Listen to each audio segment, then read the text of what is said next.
You are riding at the head of 210 men on the morning of June 25, 1876, and you have already made every decision that will kill you. You do not know this yet. You believe, the way men who have spent a decade being called the boy general believe, that the only thing waiting for you in the valley ahead is the headline you need. Your name is George Armstrong Custer. You were a general at 25, the youngest in the Union Army, golden hair streaming, fringed buckskin on campaign, a man who understood spectacle before he understood almost anything else about the world. By 1876 the spectacle has dimmed. You were court-martialed in 1867 for abandoning your command and ordering deserters shot without trial. You clawed your way back. The shine never fully returned. You need something enormous to put your name back where it used to live, and some historians believe you have your eye on a presidential nomination that a single decisive Indian campaign could deliver. Here is the detail that should haunt every version of this story that comes after. It was you who created the crisis you are riding into. In 1874, you led an expedition into the Black Hills, land sacred to the Lakota, land the United States government had guaranteed to them by treaty 8 years earlier. You confirmed gold. Miners flooded in behind your report. The government, rather than honor its own signature, ordered every Lakota band onto reservations by the end of January 1876. Those who refused were declared hostiles. You are now the instrument of the betrayal you personally set in motion. The people gathered along the Little Bighorn River that June are not hostiles in any sense they would recognize. The most reliable modern scholarship places the encampment at 6,000 to 8,000 people, old men, women, children, entire extended families who came together for the sun dance, for the summer hunt, for the simple act of being a nation in the place that nation had always lived. Between 1,500 and 2,000 of them are warriors. The rest are the reason the warriors exist at all. For days before you arrive, a holy man named Sitting Bull performs the sun dance, cutting 50 pieces of flesh from each arm as an offering, dancing through the heat until a vision comes to him. He sees soldiers falling into the camp upside down, like grasshoppers dropping from the sky. Their hats fall off. They have no ears. He tells his people what it means. The soldiers are coming. The soldiers will die. This is not a guess. For the Lakota, this is prophecy already fulfilled before a single shot is fired. You climb to a high point your scouts call the Crow's Nest on the morning of the 25th, and what your own scouts see below stops them cold. Smoke from thousands of cooking fires. Pony herds so vast they look like moving carpets across the grass. Your scout bloody knife gestures that there are enough warriors here to keep you fighting for 2 or 3 days. Another scout, a mixed-blood interpreter named Mitch Bouye, reportedly tells an officer plainly, "If we go in there, we will never come out." You look at the same valley your scouts are looking at, and you choose not to see what they see. Your orders are to wait for a coordinating column. You decide instead that the village will scatter if you wait, that the only thing you cannot afford is to lose the element of surprise you no longer have. You had been offered Gatling guns before this campaign and turned them down, too heavy, too slow. You had been offered additional cavalry and turned that down too. You split your own regiment into 3 pieces in the face of a force you have just been told, by men who have spent their entire lives reading this exact landscape, is too large to face at all. Major Marcus Reno will take 3 companies south across the river to strike the village's edge. Captain Frederick Benteen, 57 years old, a man who has written in private letters that you are an insane commander who sacrifices men for personal glory, will take 3 more companies on a wide sweep to scout the bluffs. You will keep 5 companies, roughly 210 men, and ride north along the bluffs to strike from the other direction. A hammer and an anvil. That is the plan. It assumes the anvil holds still. Your brother Tom rides with you, a two-time Medal of Honor recipient, one of only 19 men alive who holds that distinction twice. Your younger brother Boston, a civilian with no military obligation whatsoever, has tagged along as a forage master because he wanted to be near his brothers. Your 18-year-old nephew Audie Reed rides with you too. This is not simply a military column riding toward the largest concentration of Plains nations ever assembled in one place. It is a family outing riding directly into it. At approximately 3 in the afternoon, Major Reno leads his 3 companies across a shallow ford and forms a skirmish line on the valley floor. For a few minutes it looks like every cavalry charge you have ever read about, mounted troopers advancing in formation, carbines ready, the southern edge of the village stretching into the cottonwoods ahead of them. Then the village does not scatter. It erupts. Hundreds of warriors pour from the lodges, mounted within minutes, organized with a speed that stuns every soldier watching it happen. The Hunkpapa camp at the southern end, Sitting Bull's people, takes the first volleys. Bullets tear through lodges. Women fall. Keep moving, don't look back. Children fall. A war leader named Gall loses 2 wives and 3 children in those opening minutes. He does not grieve yet. Grief comes later. In this moment there is only the specific, focused fury of a man whose family has just been killed in front of him, and he turns that fury directly at Reno's skirmish line with a force eyewitnesses on both sides describe as overwhelming. Reno's line holds for perhaps 20 minutes. Every 4th trooper is holding horses, which means only 3/4 of the command is actually shooting, and the Springfield carbines they carry are single-shot weapons that have to be manually reloaded after every round. The warriors keep coming from the front, the flanks, the tall grass along the river, where men seem to rise directly out of the ground. Reno orders a retreat into a stand of cottonwoods. Visibility drops to a few yards. Horses scream. The scout Bloody Knife, riding beside Reno, takes a round through the skull, and his blood sprays across Reno's face. Something breaks in Reno at that moment, and the retreat that follows is not a retreat. It is a rout. Soldiers burst from the timber in a disorganized mass, racing for water that is chest deep on a horse, and warriors line the banks firing into the churning crossing.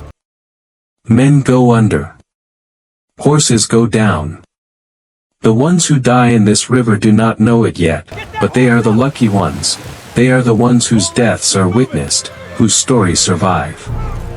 For miles north, your 210 men are riding towards something nobody on this side of the river will see until it is already over. Reno loses roughly 40 men in the valley and the crossing. The survivors claw up the bluffs and dig in, shattered, disorganized, leaderless in everything but name. Benteen arrives with his own 3 companies and a folded note in his pocket, the last written words anyone will ever receive from your command, scrawled by your adjutant. Come on, big village, be quick, bring packs. P.S. Bring packs. The misspelling, the repetition, the urgency. It reads like a man already losing the argument with his own confidence. Benteen looks at the chaos on the bluffs. He looks at the wounded, the panicked horses, Reno's shattered command. And he makes a decision that will follow him for the rest of his life. He stays. He does not ride north to find you. Whether that decision saved his men or abandoned his commander is a question history has never fully settled. The 1879 Court of Inquiry clears him. History has been less generous. While Reno's command is dying in the valley, your 5 companies ride north along the bluffs, and from this height you can see portions of the village below, the sheer sprawling enormity of it, lodge after lodge stretching for miles along the river. What you cannot see, from this angle, at this distance, is exactly how many warriors are already moving to intercept you. The vision Sitting Bull saw 4 days ago is about to be fulfilled. You try to find a ford, a crossing point that would let you charge down into the village from the north while Reno's hammer strikes from the south. It is sound tactical logic for an enemy that stays where you expect it. But the anvil is not static. Hundreds, then well over 1,000 warriors are crossing the river and flowing up the ravines and coulees toward your position, using every fold in the landscape as cover, emerging on your flanks and your rear without ever announcing themselves. Your carbines are single-shot weapons that jam when the heated copper casings expand in the breach. Archaeologists will later recover dozens of casings gouged with knife marks, evidence of men using pocket knives to pry stuck cartridges from their own weapons in the middle of the fight. Many of the men attacking you carry Henry and Winchester repeating rifles, capable of firing 15 rounds without reloading. The technological advantage the entire campaign assumed the army held is, on this exact field, completely reversed. A war leader named Crazy Horse, lightning bolt painted across his face, hailstone marks across his body, a man who has never been seriously wounded in more than a decade of fighting because his people believe his spiritual preparation makes him untouchable, leads a force swinging wide to come up behind your line. The trap is closing from a direction you are not watching. The first position to fail is your right flank, where Lieutenant Calhoun, your brother-in-law, and your brother Tom are holding a ridge with 2 companies. The archaeological record tells the story plainly: spent cartridge casings clustered tightly at first, the formation of men holding a defensive line. Then the casings scatter abruptly across the hillside. The line did not bend. It broke. And a cavalry skirmish line that breaks does not become a fighting retreat. It becomes men running and horses bolting, and the one thing keeping 200 men alive, cohesion, dissolving in a matter of seconds, and once it dissolves it cannot be rebuilt. There was no ring of soldiers standing shoulder to shoulder firing disciplined volleys. There was a line that held for a few minutes and then came apart like glass, and what followed was not a battle. It was a hunt. The survivors cascade back toward a rise that will later be called Last Stand Hill, but the bodies found there are not arranged in any defensive perimeter. They are scattered, some in clusters of 2 or 3, some alone. Jammed, useless carbines lie beside men killed at close range by arrows, war clubs, hatchets, lances. Whatever this fight is in its final minutes, it is hand-to-hand, and it is happening in a span of time most historians now place at under 30 minutes. Below the hill, a steep cut in the earth that will come to be called Deep Ravine holds 28 bodies, found clustered together by the burial details 2 days later. These men were running toward the river, toward the far bank, toward Reno and Bentine's position, toward anything. Warriors lined the rim above them and fired down. The walls were too steep to climb. There was nowhere to go. Some historians believe these 28 men, not the soldiers on the hill, were the true last of your command to die, a handful of panicked soldiers trying to reach water they could hear and never see. Every one of your 210 men dies. There are no survivors from your immediate command. Not one. The only living thing found on the battlefield is a horse, a claybank gelding named Comanche, standing among the dead with 7 wounds in his body, belonging to a captain found nearby who will be identified only by a religious medal around his neck because nothing else about his face remains identifiable. Comanche is nursed back to health, never ridden again, and led for the rest of his life at the head of 7th Cavalry formations with an empty saddle. By late afternoon the firing stops. Dust and gun smoke drift over grass where 210 men had been alive an hour earlier. And now the Lakota and Cheyenne women, children, and elderly move out onto the field, and what they do there is the part of this story that has been minimized, sanitized, or simply left out of American memory for nearly 150 years. Here is what you need to understand before you reach for the word savage, the word every American history book reached for without hesitation for a century. In Lakota and Cheyenne spiritual belief, the body a person carries in this life is the body they carry into the next world. A warrior killed in battle but left whole can fight again in the afterlife. Mutilation is not cruelty without purpose. It is spiritual disarmament. Sever a man's hands and he cannot hold a weapon in the world beyond this one. Crush his face and he cannot see his enemies coming. Cut his legs and he cannot walk toward your family again, in this life or the next. This is theology, executed with the same seriousness any battlefield ritual deserves, and the fury behind it is not abstract. These soldiers had ridden into a village of women and children. Reno's opening volleys had killed Gall's wives and his children before the fighting even reached the ridge. The treatment of the dead afterward is revenge, yes, but it is also, in the framework of the people performing it, protection. A guarantee that these specific men can never threaten Lakota or Cheyenne families again, anywhere, in any world. Tom Custer, the two-time Medal of Honor recipient, is found so extensively altered that he is identified only by a tattoo on his arm, a man with 2 medals of honor, recognized by the ink on his skin because his face no longer exists. Of more than 200 dead, only 56 bodies can be identified at all. George Custer himself is found near the top of the hill, lying across 2 other soldiers. He has been stripped naked like every other body on the field. That part of the aftermath is simply Plains warfare custom, the taking of clothing and weapons and equipment as spoils owed to the victors. But he has not been mutilated. He has not been scalped. 2 bullet wounds, one to the temple, one to the chest, either one fatal on its own. Some historians read the absence of mutilation as a mark of recognition and respect from warriors who knew exactly who he was. Others argue the opposite, that he had cut his famous long hair short before the campaign and simply was not recognized as the man responsible for everything that followed. And then there is the account that did not surface publicly until 2005, carried for over a century as Northern Cheyenne oral tradition rather than written record. It holds that the person who struck the final blow was not a famous war leader at all.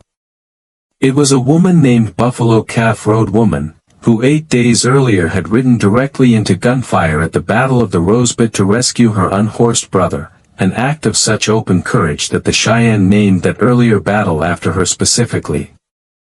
The Cheyenne name for Little Bighorn itself translates, in their own tradition, roughly to the battle where the girl saved her brother. Both versions of this story are true at the same time, and history does not require you to choose only one. To the men who found these bodies 2 days later, this was an atrocity beyond comprehension. To the people who performed it, it was sacred duty. Neither truth cancels the other. The relief column reaches the field on June 27. Lieutenant James Bradley, leading the advance scouts, counts 197 bodies on and around the hill in his first sweep alone. What the burial details find across the wider battlefield is not a battlefield in any conventional sense. It is closer to an abattoir. The final count, 268 American dead, 55 wounded, against an estimated 50 Lakota and Cheyenne dead, a number almost certainly undercounted, since the victors carried many of their own fallen from the field before they ever left. The burial parties have no coffins and few shovels. Men are buried inches deep, exactly where they fell, marked with small wooden stakes. Within months, wind and rain expose many of the bodies again. The field stays a grim and neglected place for years. The news reaches the East during the nation's centennial. On July 4, 1876, the 100th birthday of the United States, Americans celebrating in Philadelphia received the telegraph report of an entire cavalry command annihilated by the people the government had already declared conquered. The shock is total, and the country does what frightened, embarrassed nations have always done with unbearable truths. It builds a myth instead. Custer becomes a martyr standing tall with saber in hand, golden hair flowing, encircled by his brave men in a tight defensive ring to the last. He did not carry a saber that day. His hair was cut short. The ring was a scattered field of broken bodies and useless jammed carbines. The paintings were never history. They were propaganda, and for 100 years they worked perfectly. Marcus Reno is investigated, officially exonerated, and never recovers his reputation regardless. He drinks himself into obscurity, is court-martialed again for unrelated offenses, and dies forgotten, buried in an unmarked grave until 1967, when his remains are finally moved with military honors to a cemetery overlooking the same battlefield that ended his career. For more than a century, that battlefield carries only one name, the Custer Battlefield National Monument. Not Little Bighorn. Custer's. The only markers on the ground for over 100 years are white marble stones showing exactly where soldiers fell. Not one marker for the Lakota. Not one for the Cheyenne. Not one for the Arapaho. The people who won the single largest victory the Plains nations ever achieved against the United States Army are erased from the physical memory of the place where they achieved it. Congress does not rename it the Little Bighorn Battlefield National Monument until 1991. An Indian memorial is not added to the site until 2003, 127 years after the battle, to formally acknowledge that the other side of this story had ever existed at all. The victory changes nothing in the long run, and Sitting Bull's own fears prove exactly correct. The United States Army floods the northern plains in response. The great encampment that stretched 3 miles along the river scatters band by band, family by family, hunted and starved into reservations within a few short years. Sitting Bull flees to Canada, returns, and is killed by reservation police in 1890. Crazy Horse surrenders in 1877 and is bayoneted by a guard at Fort Robinson while reportedly resisting imprisonment. The Gold in the Black Hills, the gold Custer himself confirmed in 1874, the discovery that started this entire chain of broken promises, is never returned. Go back to that ridge on June 27th. The white shapes scattered across the hillside. The smell that reached the relief column before the site did. 268 dead, stripped, scattered across Montana grass that had been somebody's home for longer than the country counting its bodies had existed. A hill that may never have been a last stand at all. A woman who may have struck the killing blow and was written out of the record for 129 years. A horse standing alone among the dead with an empty saddle, carried home to be honored for the rest of its life because it was the only thing on that field still breathing. That is the truth about Little Bighorn. Not the painting. Not the myth. The truth, and the truth was always more complicated, more human, and more devastating than either side wanted to remember.